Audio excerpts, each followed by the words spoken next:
Culture shock. Everyone here eats a lot of sushi and a lot of rice. That is definitely a culture shock. And then also how nice everyone is. Also, when you walk into houses, you take your shoes off and you have like slippers. That's very different because the floors are heated here. So the floors are heated, your seats are heated, there's heated toilet seats everywhere. That is such a big thing that in America we don't have that. If you're gonna go to a public restroom, like, they look kind of gross, but here in Korea the public restrooms are beautiful. At the mall they're beautiful, they're always clean majority of the time, and the sinks are very nice. Also culture shock, when you go to the bathroom, they have the hand soap that you like rub your hands with that everyone uses, and in America they don't have that. In America it's like it squirts onto your hand. So I think that was like something to get used to, like this soap is for everybody, you know? And I think some people are like ew and other people are like, oh okay, that's interesting. And I thought it was very interesting, so I liked it a lot. Yes.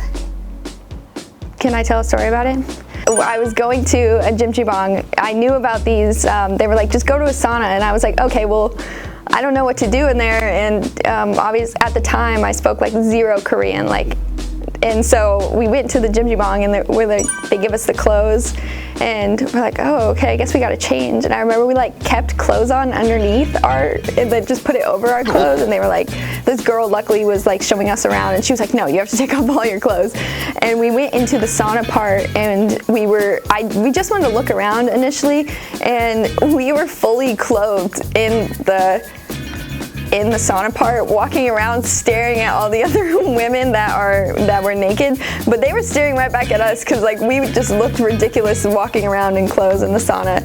And then yeah, we also have like, I mean, my friends, we have like tattoos and piercings, so I think also the Koreans kind of get a culture shock from us because we have tattoos and piercings. And I remember like everyone stares at me, like they're all eyes are on us at the sauna. Actually, so me and my boyfriend went to this spa thing. I don't know what it's really called, but it's where you go in, and it's separate by gender, and you go into it, and then they give you clothes to change into, but you're kind of naked, and then you go up into like I guess it's like a pool or a hot tub or whatever you want to go into. And then you're just sitting there, and like everyone in there is naked. I think that was like very big, because in America like they don't have a lot of places like that. Like, I mean, there's some places, but you have to look for them. Like here, they're kind of like everywhere, and it's very normal. So I think that like that was something that was like a big shock for both of us, because he was like, everybody's naked, and I was like, I know. Are we supposed to be naked? Like, we didn't know. It was very weird. So. But I really liked it. Like I ended up enjoying it. But when we first went, we were like a little nervous, and then it all ended up working out.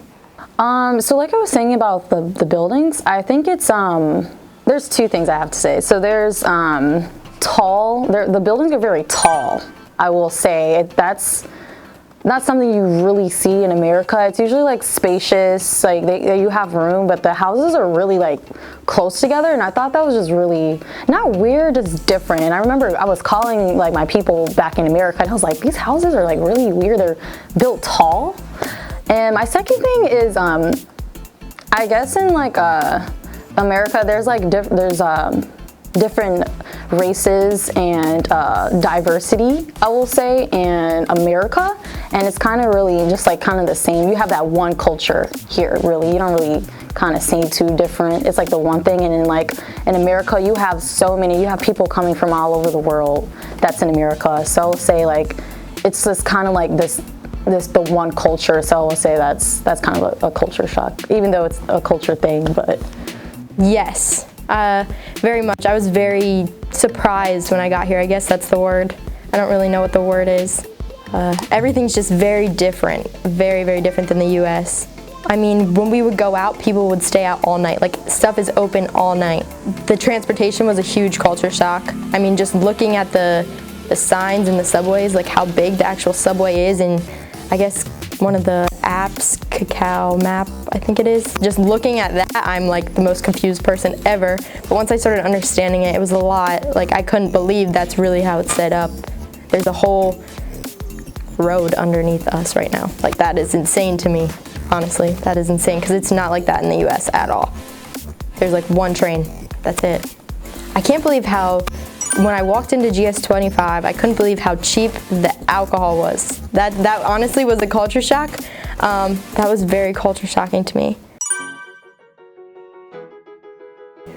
I travel a lot, so I am able to take, like, if we get a couple days off, then I'll go off pen and like travel to different countries where I didn't have that opportunity prior to this. And also, it's not as expensive traveling as in the United States. Korea is always going to have a very special place in my heart. It was one of the first foreign countries I was able to experience. I mean, overarching, I just had a period of like 9 months where, I mean, I did something every weekend and experienced something new like almost every day. For me, I love that you could take public transportation everywhere. I love the KTX trains. Everything for me is like very close and everyone is very nice. And you could get food anywhere. Like, I love that there's so many food places here. You could get food from anywhere. Like in America, they're like little carts, but here they're like kind of like I feel like pop-up stores. And they have pop-up stores everywhere, like where you could go get corn dogs, chicken on a stick, and things like that. And I love that. I think that's one of my favorite things. Like, I could get food anywhere, like very close, not expensive at all. Also, I think the like money too. Money was kind of a shock for me because won compared to dollar is very different. But when I first got out here and I looked at the price, and I was like $5,000, and I was like, what the heck? Compared to now, it's like, it's only $5. 5,000 won is only $5. So that was like a big difference for me too. But that's something I do like more. I think I like Korean won more than I like US dollar. I get to learn so much, I guess. So I will say, before I went to Korea, I like watching like Korean dramas and like K-pop. So I was like, oh, I get to go see like concerts, go in concerts and see things like that. So I was really excited about that, and I always wanted to try like actual like Korean like bibimbap. So I would say I really like that too. Just like the food, I guess it's pretty good, and there's so many like different like traditional things you get to experience a culture. So I think that's pretty cool when I have the opportunity to see that. Just like another thing is the fashion. Like, I got to see another world, another side of the world, and the fashion and everything was so different. So I've got to experience. Basically, I feel like I'm in someone else's life, and I got to be a part of it and experience it for a little while. So there's these two guys, and I guess one of them had a little bit to drink, and so he came up to me. I was actually standing at the stoplight station where you cross the streets, and he just puts the umbrella over my head, and I was like, okay, this is really weird and awkward, but I was like, I'm not gonna be rude and be like, don't like put it over me. So I let him keep it there, and so I assume once I started walking, he just like put it back to himself, but he literally just kept walking with me the whole entire time I was walking back. So eventually I was like, oh no, thank you, I'm good, you know. I was trying to like communicate in like Korean. I know basics like 안녕 and, you know, 감사합니다. I was like, no, I don't want your umbrella. And then his friend was like, oh, come on, no, you know, stop being weird. But eventually he was just like, oh, I love you, I want to marry you. And I was like, oh, thank you. You know, that's the only thing I could say. So I was like, this is kind of really weird. And his friend was like kind of like embarrassed with his friend, and I just thought it was pretty. He's like, I love you, be my wife. And I was like, oh no.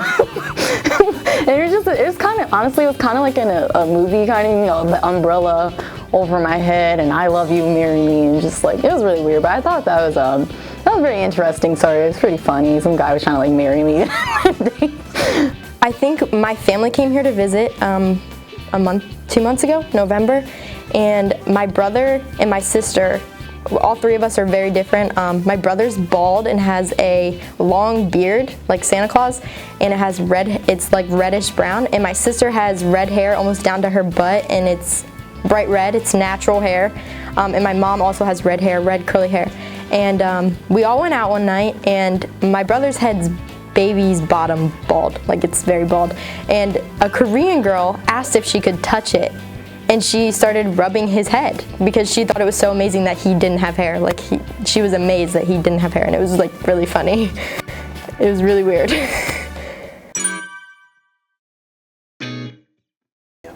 I'll miss my friends here. I'll miss like my rock counterparts and the people that I work with here, and the convenience of living here. Everything is very convenient here, and the public transportation system. I get excited when I use like the subway specifically, because a lot of Americans don't take the time to learn how to use it.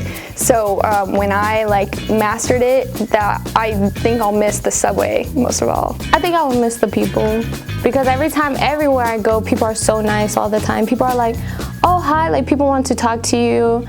Like when you start to learn Korean and learn some of the words, like it's very kind. Like they say very kind words like, oh, I'm so happy to help you. I'm so happy that you're here. Like I think Koreans really take like everything like personally, and I like that. Like they're very sweet and kind all the time. So when I went to church here, and as soon as I walked in, everyone was like, I'm so happy to see you, like giving me hugs, and they're like so kind. They fed me, and they like explained like what I was eating and what it was, and it was delicious. It was great, and I had a great time. Everyone was very sweet, and I think that's what I'm gonna miss a lot, like being able to talk to everyone. Like Koreans aren't always on their phones. Koreans are very like in person, like put your phone away, like let's talk to me, and I think that was very beautiful.